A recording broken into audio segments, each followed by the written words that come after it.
সব সমস্যা সুফল মেলে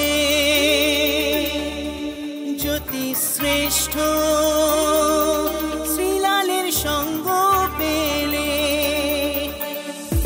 সব সমস্যা সুফল মেলে জ্যোতি শ্রেষ্ঠ শ্রীলালের সঙ্গ পেলে সৌভাগ্যের দিশারি হয়ে এলো সবারি জ্যোতি শ্রেষ্ঠ শ্রীলাল জ্যোতি শ্রেষ্ঠ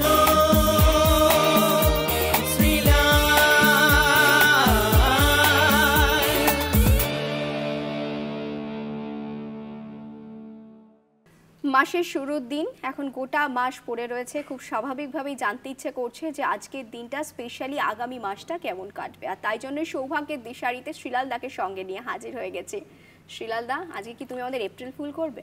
না না, এপ্রিল ফুল করবো না, যাতে এপ্রিল ফুল না হয় সবাইকে বাঁচাবো। তাহলে বলো পঞ্জিকা কি বলছে। চলো দেখি আজকে। আজকে 1 এপ্রিল, আজকে বাংলার তারিখ হচ্ছে 17 চৈত্র সোমবার, আজকে তিথি হচ্ছে একাদশী, নক্ষত্র হচ্ছে ধনিষ্ঠা, আজকে যোগ হচ্ছে সাধ্য। আজকে আপনার জীবনে এমন কোনো কাজ নেই, সমস্ত রাশির ক্ষেত্রে বলছি, অসাধ্য কিছু নেই, কিন্তু কাজটা সলিড করতে হবে। আচ্ছা, এবার আসি মেষ রাশির কথায়। মেষ রাশির ক্ষেত্রে কাজকর্মগুলো আরেকটু গোছাতে হবে, কিন্তু আরেকটু সিরিয়াস হতে হবে, কিন্তু আর না হলে কিন্তু পিছিয়ে পড়ছেন দেখা যাচ্ছে। বৃষ রাশি।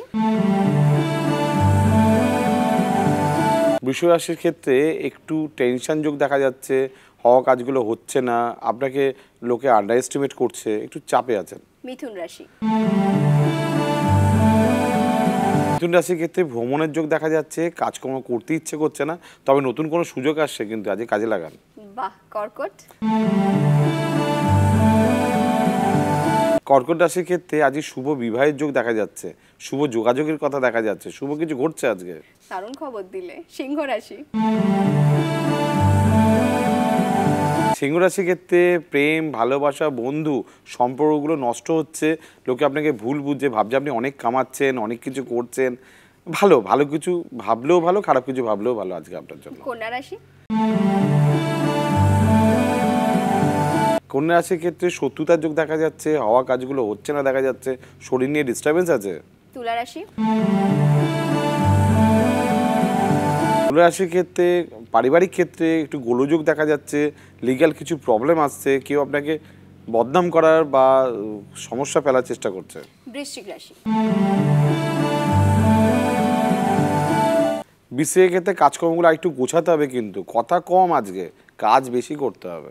ধনু রাশি কেমন কাটবে? ধনু রাশির ক্ষেত্রে আজকে আপনি না চাইতে আজকে অনেক কিছু পাবেন, কিন্তু টাকা পয়সা হিসাবটা একটু বুঝে নেবেন, আর রিলেশন খারাপ হবে। মকর রাশি। মকর রাশির ক্ষেত্রে শত্রুতার যোগ দেখা যাচ্ছে, ছোটখাটো আঘাতের যোগ দেখা যাচ্ছে, বুদ্ধির ভুল হতে পারে, সিদ্ধান্ত নিতে অসুবিধা হতে পারে আজকে। কুম্ভ রাশি। কুম্ভ রাশির ক্ষেত্রে ব্যয়বহুল দিন, প্রচুর টাকা আজকে নষ্ট হয়ে যাবে, কিন্তু চিকিৎসা সংক্রান্ত কারণে হতে পারে, বা ভুল সিদ্ধান্ত কারণেও হতে পারে। মীন রাশিটা বলে দাও। মীন রাশির ক্ষেত্রে আজকে দারুণ ব্যাপার, কিন্তু আজকে একমাত্র মীন রাশির ক্ষেত্রেই দারুণ দিন, অর্থ, সুখ, সমৃদ্ধি সবই আজকে আপনার জীবনে ঠিকঠাক আসছে। আচ্ছা, যাদের ভালো হচ্ছে তাদের তো ভালো হচ্ছে, অবশ্যই। কিন্তু যাদের ভালো করতে হবে তাদের জন্য কি টোটকা দেবে তুমি?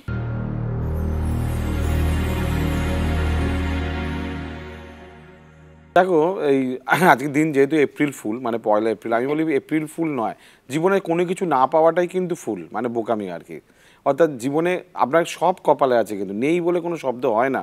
আপনি পড়াশোনা চাইছেন, পড়াশোনা বেশি নম্বর চাই, আপনি অর্থ উপার্জন করতে যাচ্ছেন, সেখানে বেশি টাকা চাই, সবই কিন্তু ফিগারে, নাম্বারিংয়ে আছে। তো আমার মনে হয় যে আজকের দিনে এই টোটকাটা সব থেকে ভালো, মানে আমাদের জ্ঞানের থেকে বড় কিছু হয় না। মানুষের জীবনে জ্ঞান যদি বেশি থাকে তাহলে সে ফুল হয় কম। অর্থাৎ জ্ঞানের যে দেবী তিনি হচ্ছেন সরস্বতী দেবী। এই সরস্বতী দেবী একটা মন্ত্র আপনার জন্য আজকে বলে দিয়ে যাচ্ছি, জয় জয় দেবী চরাচর সারে কুচযুব শোভিত মুক্তাহারে বীণা রঞ্জিত পুস্তক হস্তে ভগবতী ভারতী দেবী সরস্বতী নমস্তুতে। এই মন্ত্রটা অ্যাভারেজলি ডেলি 3 বার করে পাঠ করবেন, মন চাইলে 300 বারও পাঠ করতে পারেন। জ্ঞান বৃদ্ধি যদি বাড়ে তাহলে আপনি ভবিষ্যতে কোনোদিনই কারোর কাছে ফুল হবেন না। ছোটোবেলায় একটা কথা শুনেছি যে দেখ তোর ইচ্ছে করলে মানুষে তোর থেকে সব কিছু কেড়ে নিতে পারে, কিন্তু বিদ্যা কেউ কোনোদিন কেড়ে নিতে পারে না, বা চুরিও হয় না, ডাকাতিও হয় না। এটা কিন্তু খুব সত্যি কথা।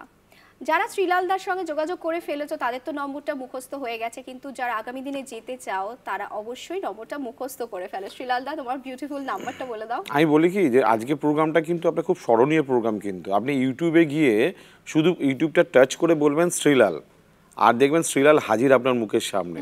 আপনি এই প্রোগ্রামটা বারবার দেখবেন আর আমাকে ফলো রাখবেন, এবং অনেক কিছু জীবনে চলার জন্য আপনার সুবিধা হবে। বাহ, এটাও কিন্তু একটা ভালো টিপসই বলা যেতে পারে। অবশ্যই। থ্যাংক ইউ সো মাচ শ্রীলালদা। Thank you. আজকের মতো বিদায় নিচ্ছি বন্ধুরা, তোমরা খুব ভালো থেকো, দেখা হবে পরের দিন।